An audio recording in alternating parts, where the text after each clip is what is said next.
Hello students and welcome you all to Bharat Junior Colleges in 11th Science, and I am your Sayyid Mehjabeen Aziz Miss. I take your geography lectures. So this is your 11th standard geography lecture. I hope you all are studying well. This is your first year of your junior college, so please be cautious about your studies. And this is my first lecture with you. I hope that you'd like it.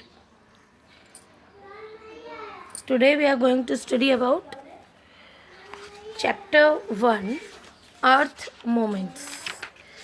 तो हमारा जो chapter है ये अर्थ moments के बारे में बताता है.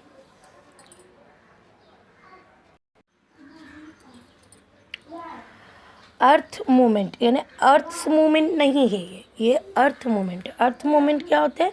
वो जिसकी वजह से क्लाइमेट बनता है, डे और नाइट बनता है, जो हम लोगों ने फर्स्ट सेकेंड या थर्ड स्टैंडर्ड तक के पढ़ा है कि किस तरह अर्थ अपने एक्सिस पे रोटेट होती है, जिसकी वजह से 24 आवर्स बनते हैं और एक्सेट्रा एक्सेट्रा आप लोगों ने पढ़ा होगा. लेकिन अब हम जो पढ़ने जा रहे हैं अर्थ की मोमेंट यानी अर्थ के अंदर जो मोमेंट्स होते हैं उनके बारे में हम पढ़ने जा रहे हैं. तो सबसे पहले आपको आपके चैप्टर के फर्स्ट पेज पर एक पिक दी हुई है, 4 फोटोग्राफ दी हुई है. फ़ोटो नंबर 1 है, फ़ोटो नंबर 2 और फ़ोटो नंबर 3, फ़ोटो नंबर 4. ये डिफरेंट जो है डिज़ास्टर्स की और different type of earth moment की फ़ोटोज़ आपको दी हुई है. तो आपको यहाँ पर कुछ क्वेश्चंस दिए हुए हैं जो इससे रिलेटेड है, तो हो आप इसे ट्रैक सॉल्व करने की कोशिश कीजिएगा. सबसे पहली पिक जो है इसमें देखिए आपको बिल्डिंग कोलैप्स हुई दिखाई दे रही है. तो what could be the reason behind it? इसके पीछे जो रीज़न है वो क्या हो सकता है?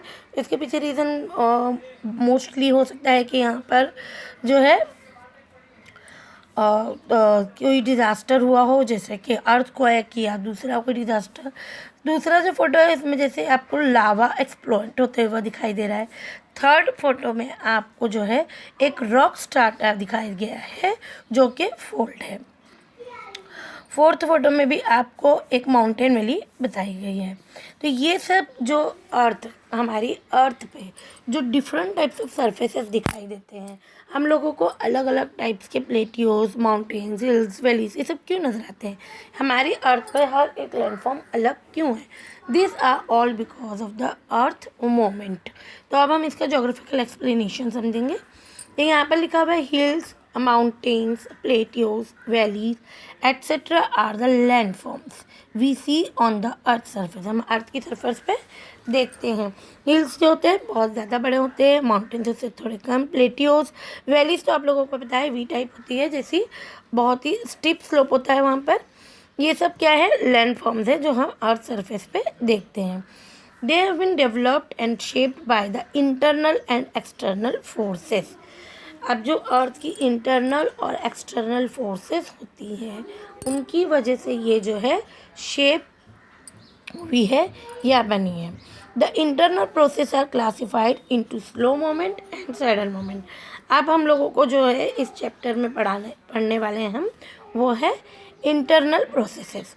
और ये जो है इंटरनल प्रोसेसेस इन्हें हम 2 टाइप में क्लासिफाइड करते हैं. पहला जो सेक्शन है इसका स्लो मोमेंट का और दूसरा सेक्शन है सडन मोमेंट का. अर्थ की सरफेस जो है ये स्लोली चेंज होती है, लेकिन कैसी होती है? कंटिन्यूसली होती है. ये इतनी स्लो होती है कि हमें इसके फॉर्मेशन का पता नहीं लगता, लेकिन ये कंटिन्यू होती रहती है. ये चेंजेस क्यों होते हैं? क्योंकि इस पे कुछ फोर्सेस जैसे कि टेंशन या कंप्रेशन इसके ऊपर होता है, तब ये चेंजेस ओकर होती हैं. इंटरनल प्रोसेस जो है इसे हम आँखों से देख नहीं सकते, we can not observe it, लेकिन हम इसके इफ़ेक्ट्स को जो है देख सकते हैं on the surface of earth. Formation of mountain and distribution of continents, ये सब भी जो है स्लो मोमेंट से रिलेटेड होते हैं. यानी स्लो मोमेंट जो है इनकी वजह से फॉर्मेशन ऑफ माउंटेन होता है और कंटिनेंट्स का डिस्ट्रीब्यूशन होता है. There are also sudden processes that operate within the crustal part. हम लोगों को जैसे पता है अर्थ क्रस्ट में बहुत सारे पार्ट्स होते हैं.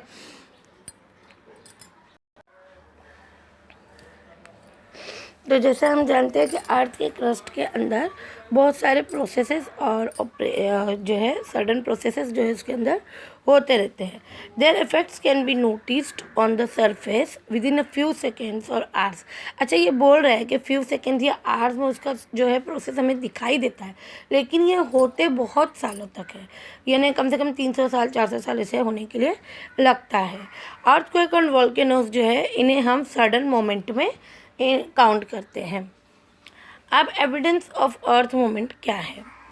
कुछ यहाँ पर एविडेंस आपको अर्थ मोमेंट के दिए गए, यानी हम लोगों को बताया गया है कि किस तरीके से, इस बात पर यकीन करना मुश्किल है कि यह अर्थ मोमेंट होते हैं, लेकिन हमें तो कभी नज़र नहीं आया, लेकिन यहाँ पर कुछ मोमेंट्स जो है उनके हमें एविडेंस दिए गए। यानी अगर हम इन द पास्ट इन चीज़ों को देखें तो हमें पता चलता है कि ये एक्चुअली में ये अर्थ मोमेंट जो है किस तरीके से प्रोसेस करते हैं। The landforms are never permanent in nature. ये लैंडफॉर्म जो है नेचर में कभी भी परमानेंट नहीं होते। They tend to be changes. जैसे कि हम लोगों को पता है, हमारी अर्थ भी हम लोगों ने पहले से स्टडी करते आया है कि सबसे पहले हमारी अर्थ जो थी एक फायर बॉल थी, उसके बाद वो कूल हुई, उसके बाद में इस पर वाटर जो है वो एग्जिस्ट हुआ, उसके बाद जैसे धीरे धीरे करके फॉर्मेशन होने लगा। तो तब से लेकर अब तक के, यानी अर्थ के फॉर्मेशन से लेकर अभी तक के बहुत सारी चेंजेस जो है अर्थ पर होते आए हैं। तो ये जो है चेंज इसका एक नेचुरल एक्सेस है। There are evidence to indicate that the earth moment have taken place in the past and have affected the surface of the earth. कुछ एविडेंस यहाँ पर आपको दिए हुए हैं। जो सबसे पहले आपको याद है तो सुनामी जिसने हिट किया था सुमात्रा आइलैंड और इंडिया के भी कुछ आइलैंड्स को उसने हिट किया था। तो सुनामी जो होती है ये अर्थ के अंदर जो है होने वाला, वो ओशन के अंदर होने वाले अर्थक्वेक के टाइप होता है, जिसकी वजह से वाटर लेवल जो है सडनली बहुत ज़्यादा इंक्रीज़ हो जाता है ओशियंस का। आफ्टर द ग्रेट सुनामी, तो 2004 में जो ग्रेट सुनामी आई थी उसके बाद सुमात्रा आइलैंड जो है वो कुछ सेंटीमीटर्स बढ़ गया है। मतलब उसका जो अर्थ से, मतलब सी लेवल से उसका जो हाइट होता है, जैसे हम लोग जानते हैं ना, हम किसी भी एरिया की जो हाइट होती है उसे अबव सी लेवल या बिलो सी लेवल काउंट करते हैं। तो यहाँ पर जो बताया है कि अबव सी लेवल जो सुमात्रा आइलैंड था वो कुछ सेंटीमीटर्स इंक्रीज़ हो गया है। इसके अलावा इन द पास्ट जो 3 हिमालयस बने हुए, शिवालिक, मिडल हिमालय और ग्रेटर हिमालय। ग्रेटर हिमालय जो है सबसे ज़्यादा हाइट के रेंजेस के वो है माउंटेन्स है। उसके बाद में हिमालयस आते हैं, मिडल हिमालयस, और सबसे लास्ट में आते हैं शिवालिक। अच्छा, आपको पता है बच्चों कि हिमालय कहाँ पर है?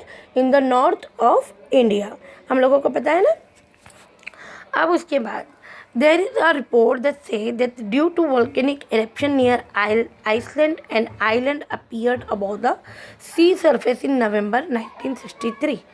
इस इवेंट को जो है विटनेस किया कुछ सेलर्स ने जो वहाँ से जा रहे थे। तो आप लोगों को पता है कि जो आइसलैंड है, आइलैंड, वहाँ पर एक आइलैंड अपीयर हुआ सी सरफेस पे। आइलैंड अपीयर होने का मतलब है कि यहाँ पर जो है कंटिनेंट बिल्डिंग का फॉर्मेशन हो रहा है। तो कंटिनेंट बिल्डिंग यानी बहुत बड़े कंटिनेंट नहीं बन रहा है, लेकिन एक लैंड फॉर्म जो है वो अबव सी लेवल होके आ गया है। उसके बाद to the south east coast of Mumbai, Mazgaon dockyard का जो एरिया है, यहाँ पर भी कुछ एविडेंस हम लोगों को मिला है कि फॉरेस्ट कवर जो है यहाँ का, वो पानी जो लैंड गेटिंग जो है, फॉरेस्ट कवर का जो लैंड था वो ड्राउंड हो चुका, ड्राउंड यानी पानी के अंदर डूब गया है। और ये डूब जाने का मतलब है कि यहाँ पर जो ये एरिया जो है, उतना एरिया जो पहले लैंड था अब वो वाटर में सबमर्ज हो चुका है। तो हम लोग जब देखते हैं हमारे जो कलरफुल मैप्स होते हैं उसके अंदर हम देखते हैं तो हम लोगों को वाटर लेवल बताया जाता है डिफरेंट टाइप्स ऑफ कलर से। तो जहाँ पर डार्क ब्लू होता है वहाँ पर डेप्थ ज़्यादा होती है, जहाँ पर कम होता है तो वहाँ पर डेप्थ कम होती है। तो कुछ जो ये एरिया है, ये एरिया पहले हमारा अबव सी लेवल था, लेकिन अब ये सी के अंदर मतलब सबमर्ज हो चुका है। तो यहाँ पर आज भी जो है एविडेंस क्या है यहाँ पर कि इसके जो यहाँ पर जो लैंड फॉरेस्ट जो था, जो फॉरेस्ट कवर था, उसकी जो ट्रीज़ के जो ट्रंक्स वगैरह है वो अभी भी उसके कुछ डेप्थ्स में पाए जाते हैं। तो इससे पता चलता है कि ये एरिया जो था ये पहले लैंड सरफेस पे था, लेकिन अब ये क्या हो गया है, सबमर्ज हो चुका है। अब यहाँ पर आपको बताया है, डू यू नो, आपको पता है कि the earth Kutch earthquake of June 16, 18, 19। इसने क्या किया था, कुछ कोस्टल एरियाज को पूरी तरह से सबमर्ज कर दिया था। This inflicted great damage to ships and countries, जिसकी वजह से बहुत ज़्यादा शिप्स को और कंट्रीज़ को नुकसान हो गया। द फोर्ट ऑफ सिंदरी, वहाँ पर एक फोर्ट था जिसका नाम था Sindri, on the sea coast was completely submerged, वो पूरी तरह से डूब गया।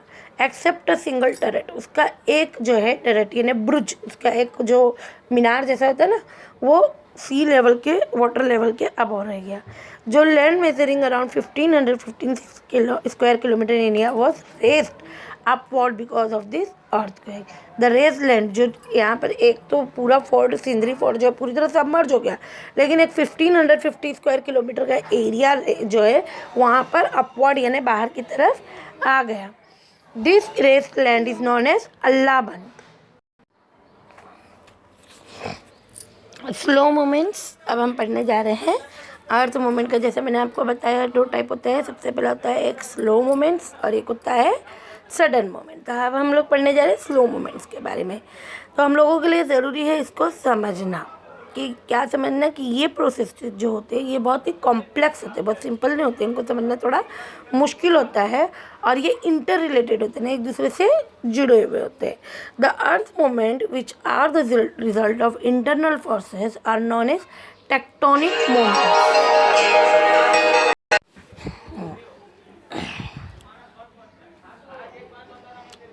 Sorry for the disturbance students. तो जो अर्थ मोमेंट्स होते हैं which are the result of internal forces, इन्हें जाना जाता है प्लेट टेक्टोनिक्स मोमेंट से। अब प्लेट टेक्टोनिक्स मोमेंट आप लोगों ने पढ़ा होगा। There are imaginary 12 plates under the earth crust, और इनके जो है मोमेंट्स की वजह से ये इंटरनल जो है मोमेंट्स होते हैं। Based on the direction of this moments they are classified, इन्हें 2 जो है टाइप्स में क्लासिफाइड किया गया है।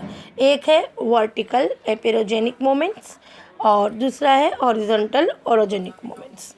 अब वर्टिकल मोमेंट्स क्या होते हैं? Due to the forces in the interior of the earth and the travel of energy these moments occur. जो फोर्सेस अंदर होती है अर्थ के इंटीरियर में और उनकी जो एनर्जी होती है एक दूसरे की तरफ जो पास होती है, इसकी वजह से ये जो है वर्टिकल मोमेंट्स होते हैं।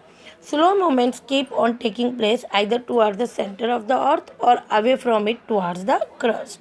या तो ये अर्थ के सेंटर की तरफ होते रहते हैं या फिर ये अर्थ के जो क्रस्ट है इसकी तरफ टुवर्ड्स द अर्थ क्रस्ट होते रहते हैं, लेकिन ये कंटिन्यूसली होते रहते हैं।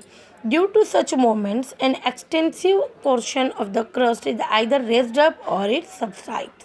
या तो ये इसका एक हिस्सा जो है अर्थ का इन मोमेंट्स की वजह से या तो ऊपर की तरफ आ जाता है या फिर वो क्या हो जाता है, थोड़ा नीचे चला जाता है। When a portion of the earth crust is raised up above sea level it leads to the formation of continent. जैसे मैंने आपको पीछे बताया, हम लोगों ने अभी थोड़ी देर पहले पढ़ा कि कहीं पर जो है सुनामी के बाद में कुछ लैंड जो है वो अपीयर हुए और कुछ लैंड जो है गायब हो गए। जब सी लेवल के ऊपर जब कोई कंटिनेंट या जो लैंड फॉर्म ऊपर आता है तो उसके क्या बोला जाता है, continent building, formation of continent. Hence such moments are also called continent building moments. Such moment can also cause formation of extensive plateaus, इसकी वजह से प्लेटियोस भी बनते हैं। Though this moments are slow they influence huge area. भले ये हालांकि बहुत ही स्लो होते हैं लेकिन इनकी वजह से जो है इफेक्ट बहुत ज़्यादा होता है।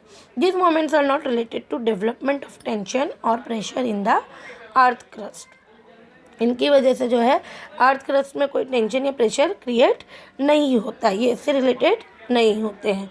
हॉरिजॉन्टल ये moments, this moments work in a horizontal direction as per the direction. These moments produce compression or tension in the rock strata.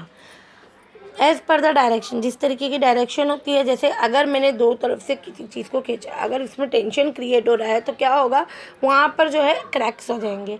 और अगर एक रिबन लेकर मैं उसको दोनों तरफ से फोर्स लगाती हूँ तो वो क्या हो जाएगी, ऊपर की तरफ उड़ जाएगी, यानी जिसकी वजह से क्या होगा कि वो फोल्ड होकर ऊपर की तरफ आ जाएगा। तो इसी तरह बोला है कि ये कंप्रेशन, जो मैंने बोला कि अगर मैं रिबन को दोनों तरफ से फोर्स लगाती हूँ that is called the action of compression, और अगर मैं दोनों तरफ से रिबन को खींचती हूँ तो that is called the tension in the rock strata. This moments leads to either faults और cracks in the surface of the earth. जैसे मैंने बताया कि अगर मैं रिबन्स को दोनों तरफ से खींचती हूँ तो उसमें क्या हो जाएगा, क्रैक हो जाएगा, और अगर मैं उसको दोनों तरफ से कंप्रेस करती हूँ तो वो क्या हो जाएगी, फोल्ड होकर ऊपर की तरफ उड़ जाएगी। तो बिल्कुल उसी तरह से रॉक स्ट्रैटा में क्या हो जाता है, फोल्ड होकर राइज हो जाता है, जिसकी वजह से माउंटेन्स जो है बनते हैं। This moments give rise to mountains. ये मोमेंट जो है are also moments but also slow moments. ये जो मोमेंट्स होते हैं ये भी स्लो मोमेंट्स होते हैं, but there speed is more than the continent building moment. जैसे मैंने बताया कि कंटिनेंट बिल्डिंग मोमेंट जो होता है उसमें जो सी लेवल के अबव एक पूरा लैंड सरफेस जो उभर कर आ जाता है, रेज हो जाता है। लेकिन ये जो मोमेंट है, जो माउंटेन बिल्डिंग हम बोल सकते हैं, ये मोमेंट स्लो मोमेंट होता है, लेकिन कंटिनेंट बिल्डिंग मोमेंट से जो है ये स्पीड में होता है। And their extent is also larger. This moment produce either faults और फॉल्स, या तो फॉल्स बनाते हैं तो फॉल्स बनाते हैं। Consequently either fold either faults, either fold mountains और ब्लॉक माउंटेन्स और फॉर्म्ड। इसकी वजह से कौन से माउंटेन्स बनते हैं, फोल्ड माउंटेन्स और block mountains. They are also called mountain building process. तो ये भी जो है यानी हॉरिजॉन्टल मूवमेंट, इसके भी दो टाइप होते हैं, एक होता है टेंशनल फोर्सेस, एक होता है कंप्रेशनल फोर्सेस।